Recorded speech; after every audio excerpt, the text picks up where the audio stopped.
Hey there everyone, welcome to this video breakdown of this Zonai terminal from Zelda Tears of the Kingdom.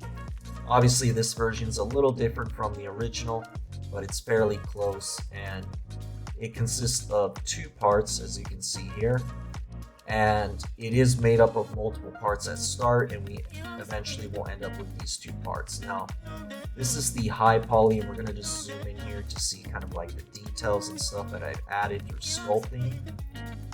And we're eventually going to see all these different methods to creating something like this, from modeling all the way to sculpting.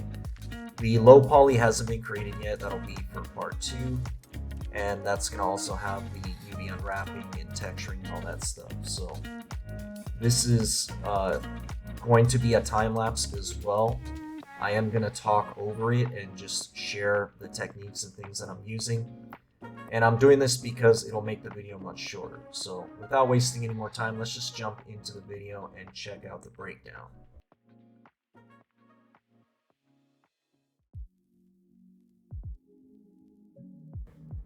So in this part, I just take a cube, extend it up, add a few loop cuts, and then I use the simple deform modifier to basically bend it. You can basically just see what I'm doing in the video here. I just add a few other modifiers, but eventually you'll get this shape. And then what I do to remove the gap is I remove the faces between those two, and then I select everything and do remove doubles. So that's how it becomes clean, and then you just adjust it to get this. The next thing I do is I just copy some of these faces over, and basically I'm going to create that sort of break off point that makes this look a little bit like a spiral. And I just start merging some vertices together to create this part. And it's just going to take some manual adjustments for the vertices to get it to look right, but you can kind of see what I'm doing here. And this is how you'll easily make the shape for both the bottom and the top.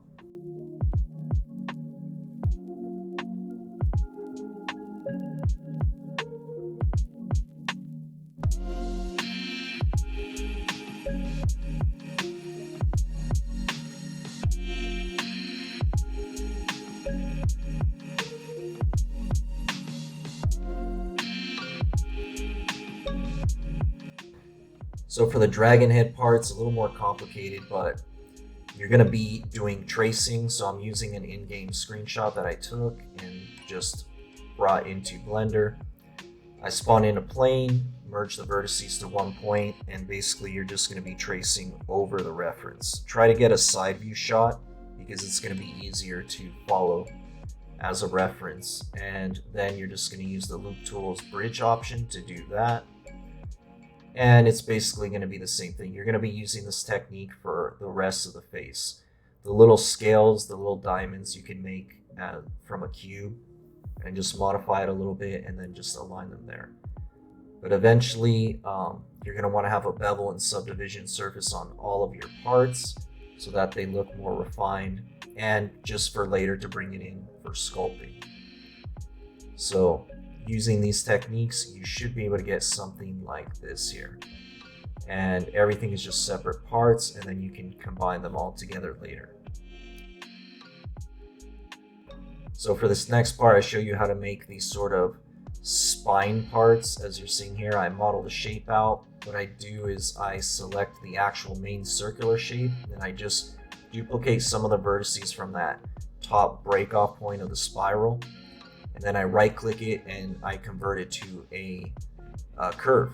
That way for the spine shape itself, that as you can see I've selected, I added a curve modifier. That way it goes along the curve, and then I'm going to be adding an array modifier which will go ahead and follow along that curve. Now I have to add it to the top in order for it to look like that. It is going to bend a little bit, there's nothing we can do.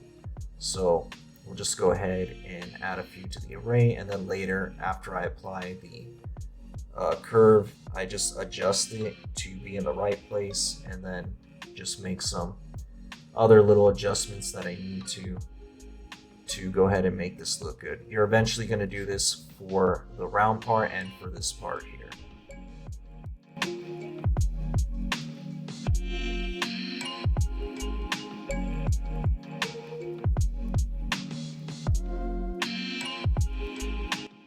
For this part, I'm going to go ahead and make the sort of base platform as you just saw there real quick.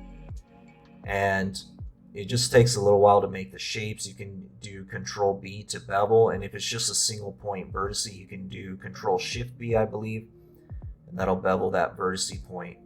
And that's how you can kind of get some of these nice rounded shapes. But basically, if you follow along here, you're a little bit more of an advanced Blender user, you should be able to pick this up. And then I just start merging some stuff together, and yeah, everything else is pretty much self-explanatory. I'm just doing some cleanup here. But yeah, most of it is just using Control B or Control Shift B to bevel the vertices so they can have that sort of round, nice curves. And then I go ahead and use an inset because there is an inner part for this, and I have to do some adjustments. So as you can see here, I'm merging vertices and things and fixing some errors that would cause clipping. I extrude it up to bring it up another level because it's kind of elevated a little bit and then it's brought in at this point. So right here, we're going to need to do a lot of adjustments, but I go ahead and just bring it in and then delete everything. That way I can just extrude it down and then merge all these vertices to the center. Then I do some other adjustments and you kind of have some of the base done. You just got to do some modifications.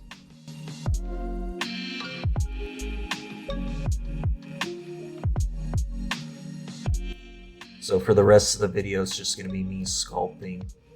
And I'm just basically doing the head portion separate from the actual circular main shape. I'm going to combine that later on in the video and you'll go ahead and see that process.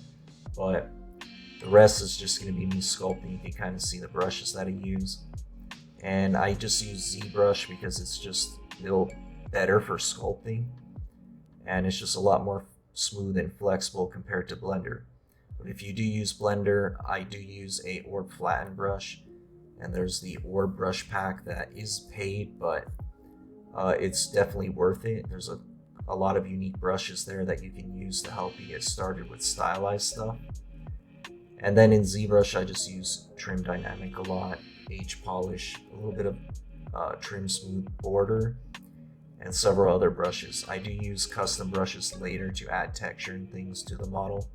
So those are all brushes that can be found like on ArtStation. They have a marketplace there, and I think some are on Gumroad as well.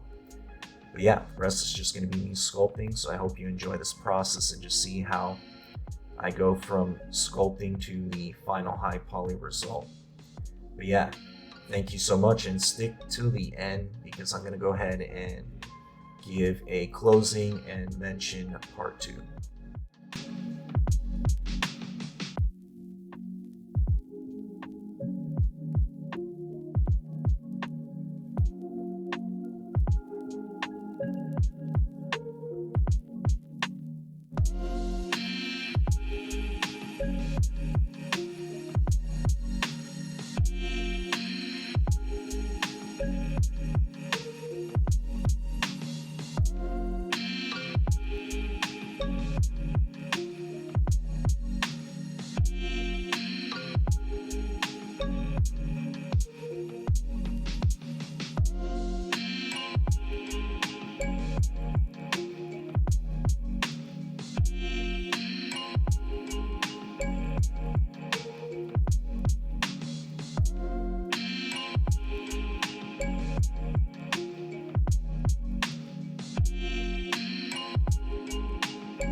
So real quick, in this next upcoming part, I merge the dragon heads to the main circular shape. And the way I do that is I just adjust them, put them there, and then I use Dynamesh to combine them to the main shape by merging the subtools down. You can do this in Blender by using the remesher option, and you'll basically get this.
So this is pretty much the final result for the high poly. I am going to be doing the low poly and the texturing stuff in part 2. The platform is separate, so we're going to bring that stuff in later.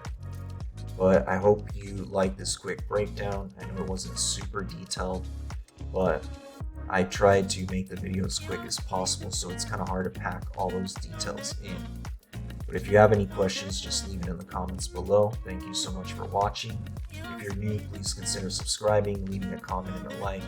It just comes a long way and it helps to motivate me to put out more videos and just to do better if you have any feedback. So thank you guys. Have a good one.